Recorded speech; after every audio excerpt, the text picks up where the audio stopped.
the time has come, the walrus said. Oh, you gotta love that classic intro. Hey, it's our boy! Hello, everyone! The time has come, believe it or not already, for Sonic the Hedgehog 3 and Knuckles. Or Sonic 3, Sonic the Hedgehog and Knuckles. Is that the official title? Anyway, check it out, look, we got save data with a whole bunch of different save slots. And you can return to zones you've already been to if you want to replay them and such. That's awesome. Okay, so I want to preface this now. First of all, Jaina's here. How you doing, Jaina? She's getting herself clean, alright. But also, I just want to say that I love Sonic the Hedgehog 3. It's one of my favorite platformers, period. This game and Donkey Kong Country 2 are definitely my favorite 2D platformers. I like some 3D platformers about as much, but we'll get those during the N64 era. In the meantime, there's some explaining to do with Sonic the Hedgehog 3 here. You may wonder what the deal is with this game. Because this game, when it came out, wasn't quite as acclaimed as Sonic the Hedgehog 2.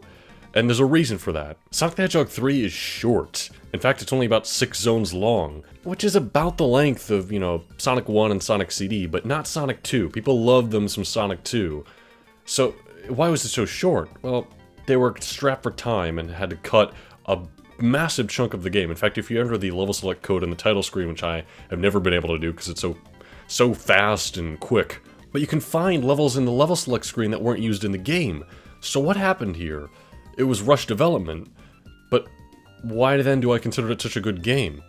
Because they finished it. You see, just like, I want to say 6 months or maybe just under a year later, after Sonic the Hedgehog 3 released, they released another game, Sonic and Knuckles. But this wasn't really another game, quote-unquote. It also felt kind of lacking. It was only about 6 zones, and it's, you know, there's no save system. And plus you can't even play as Tails, which you can play as him in this game, even on his own, just like Sonic 2. But the thing is, these games aren't meant to be seen as their own independent games. You see, they are one combined game. And this goes in the top of the Genesis, which I even did the honors of bringing out here. Or the Sega Mega Drive if you're in PAL regions, I suppose. But yeah, once you put this kind of stacked cartridge in, you get the full, real Sonic the Hedgehog 3 experience that it was meant to be from the beginning, where you have all the zones from both games, all the playable characters from both games, the save system, just like in Sonic 3, you have everything. So this is the definitive way to play Sonic 3, and it's the only way I ever recommend playing Sonic 3. I mean, there's like very slight changes with like a couple item boxes that come to mind. There's one extra boss and like base vanilla Sonic 3 that isn't used in this version, which, who cares? But really, this is the way to play the game. And so with all that out of the way, let's get into the game itself, for crying out loud. We start out in a classic intro cutscene. Sonic's new sprite is a bit controversial. Some folks think he's a little too silly looking, but hey, he still looks pretty epic as a Super Sonic, doesn't he now? With his glowing quill, and suddenly he's taken out of Super Sonic form by this new character who then steals the emeralds and runs off. That there's Knuckles. Yeah, Sonic, I know we gotta go. So this game has a lot of features. For one, Tails is back with us. That's nice. And also Tails is actually useful in that we can actually use Tails to fly. I believe if you have a second controller plugged in, you can see. And let me do that real quick. Here, I plugged in a second controller, and as you can see, Tails can now fly by hitting the A button. Tails could fly in Sonic Chaos, which is the last game he was in. In fact, I just played that earlier this year. But you can see that Tails can actually pick us up and take us places, which is really nice. Makes co-op a lot more fun in this game than in any of the previous Sonic games. You can see the spin dash is back, and it works just as nicely as it did in Sonic 2. You don't have to charge the whole thing up. That's nice. It still kills enemies. It can break through rocks like the one over here. And the main new feature is how you get the Chaos Emeralds, because just like Sonic 1 and 2, there's Chaos Emeralds to find. No longer Time Stones, we already got all those. Instead of getting them at the end of the stage or at the checkpoints, they're instead found in these giant rings which are all over the game. In fact, we're going to be getting a lot of the Chaos Emeralds in the first zone here, Angel Island. So this may actually be a kind of hefty part. Just kind of explaining everything and doing all this. Here we have the special zone of Sonic 3, which is probably my favorite special zone in any Sonic game, period. I just love the blue spheres, it's so much fun. Now, it can be a bit nauseating, I suppose, to some. Especially if you're playing the game, but I never had an issue with that. The main way blue spheres works is that you're turning all these blue spheres red by going into them. But the best part is, if you encircle a bunch of blue spheres, they turn into rings, which can be used to get a whole shit ton of points. Not that points mean as much in a game with a save system. The only reason I'd ever care about that is if I'm playing Sonic and Knuckles on its own and want to get continues, but why would I ever play Sonic and Knuckles on its own when I can play this version, which has a save system? I don't know. I think I just got an extra life or continue there or something. Oh, we got a perfect score. That means we got all the rings we possibly could.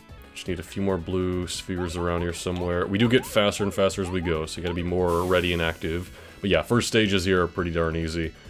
Like I said, I love the blue sphere stages, and I love that they're actually placed around the overworld. Also, by God, look how many points that perfect score gets us for getting all the rings. Wow.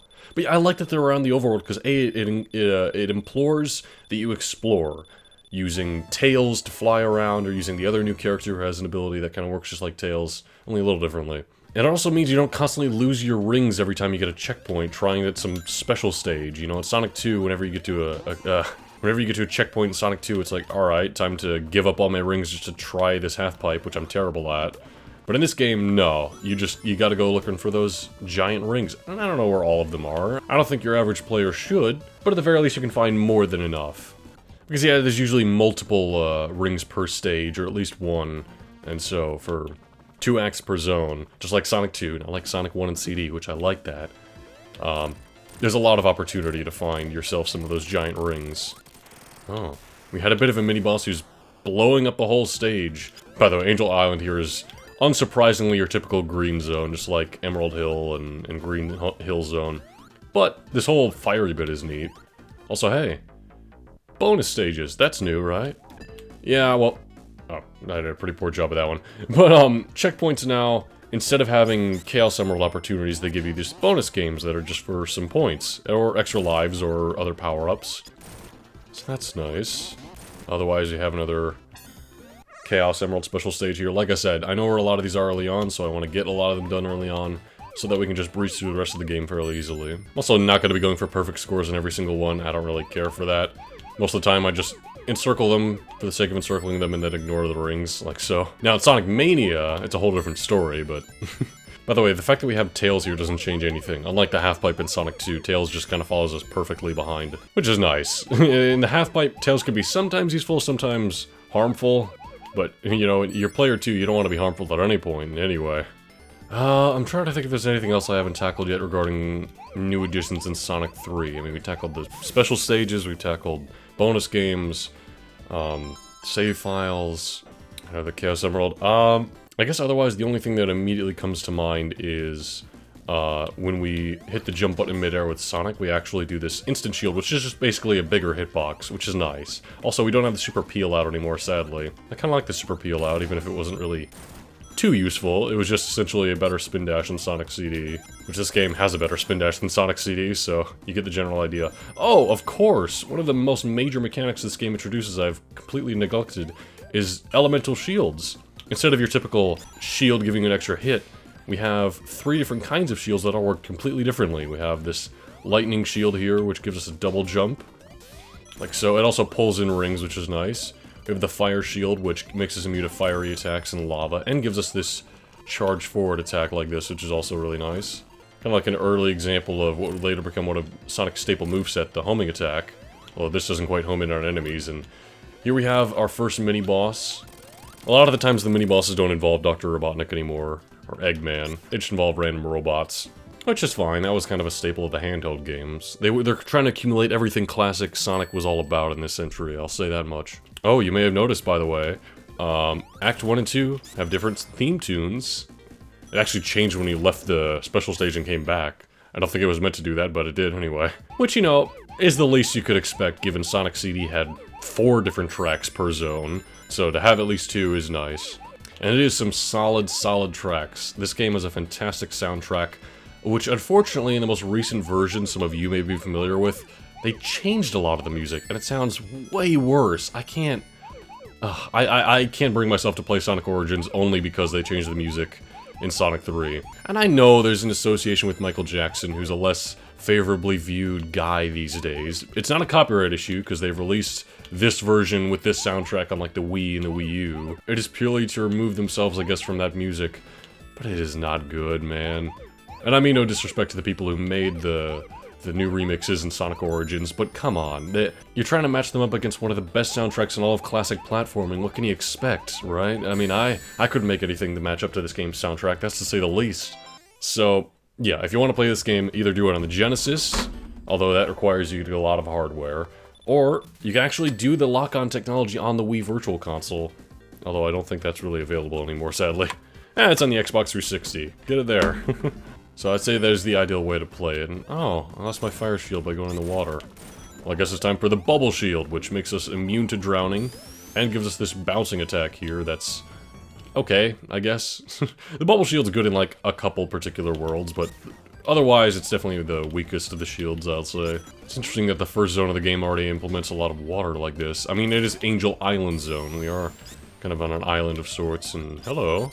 Unlock some secret pathway down here. That is something about Sonic the Hedgehog 3, is that it emphasizes a lot more temples and secret pathways, puzzles and stuff of that like.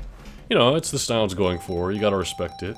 Now check out this bonus game, we just got flat out gambling. That new red guy, Knuckles, is one of the faces on the gambling thing there. He's also, of course, the one that the second half of Sonic 3 is named after. That's kind of where a meme is spawned from, is saying something and Knuckles, like, because it's such a tacky kind of title to say Sonic the Hedgehog 3 and Knuckles. But hey, it's a game that made him playable, and so it makes sense. And then if you want to distinguish vanilla Sonic 3 from the game I'm playing now, you have to add on the and Knuckles, because we're adding all the zones from and Knuckles, so it's a whole thing. Ooh, that was a close one. Should I be gambling? I don't know. This whole thing reminds me of the special stages in Sonic the Hedgehog 1, which is a fun reference. Give me some rings, come on. Tails, tails. Hey, there we go.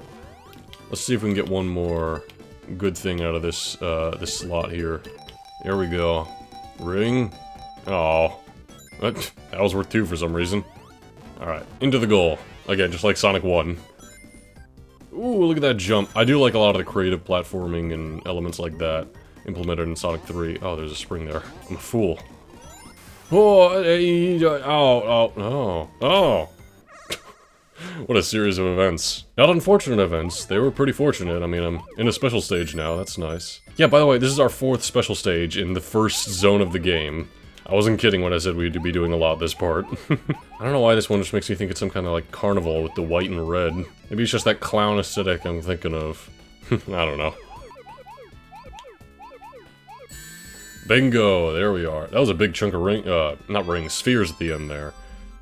Well, I guess rings that we didn't get, but yeah, 4 Chaos Emeralds out of 7. Alright, now to find the actual way to go. Ooh, hey. Just got over 100 rings. I believe over here, ow! I believe in here in this tree we have ourselves a fire shield. I want to get that. Oh, looks like we got a bonus game here. Is this just another casino one? Yeah, I don't need this. Oh, no, I don't want to gamble. Stop making me. Stop wait. Oh, alright. Boy, I have a lot of rings. This game gives you a lot of rings in general, and especially with the electric shield which pulls them in, there will be no shortage, to say the least. Oh, Tails is going faster than me, what the hell? Tails, have you gotten faster since Sonic 2, my little fox friend? Oh, now you're suddenly dragging behind me and... Tails, look out! No, Tails! Tails! Oh god, you poor fox boy, you... Oh god! Anyway, that ship just flew by and felt like dropping a bunch of bombs on us. And as we're running by here, there's Robotnik himself in the background. Alright, Eggman, your ass is done for. Yeah. Ooh, I didn't do that. I love this theme for Dr. Robotnik and his boss fights. Not as good as the Sonic 2 one in my opinion, but still very good. Also, this fight is over already because we are immune to his attacks given we have a fire shield. I don't know what they were thinking with that. I guess they're just getting you started on the first boss, they want to show it off. Plus, I mean, everyone at some point has fallen down that bridge after he burned it. You don't expect it your first time, or you get careless with the fire shield or something like that. Oh, and hey, there's a button up there of some kind. Knuckles! You asshole! Ah!